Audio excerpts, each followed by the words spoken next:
ஏங்க ஒரு 2 days before நம்ம கரூரில் நடந்த சம்பவத்தை தொடர்ந்து மனசே கேட்கலைங்க. என்ன சொல்கிறது, இவ்வளோ பேர்த்துக்கு இப்படி ஒரு சம்பவம் ஆகும்னு யாருமே நினச்சி கூட பார்த்துருக்க மாட்டீங்க. அந்த மாதிரி ஒரு சம்பவம் நடந்துருச்சு. இதில் 40 பேர் உயிரிழந்திருக்காங்கங்க.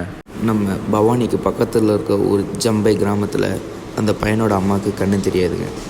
அந்த பையனோட பேர் மோகன். ஒரு பெத்த தாய் கண்ணீர் விட்டு அழுகிறது நம்மளாலே பார்க்க முடியலங்க.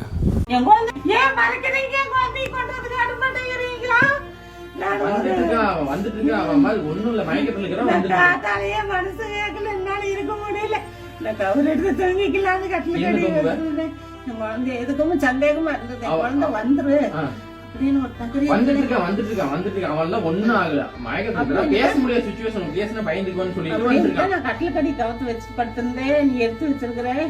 என்னதான் இருந்தாலும் என் குழந்தை இல்லாம இருக்க மாட்டேன். என் குழந்தை இல்லாம எப்படி இருப்பேன்? என் குழந்தை இல்லாம எப்படி இருப்பேன்? சாமிக்கே தெரியும், மனுஷனுக்கே தெரியாது. எல்லாத்துக்குமே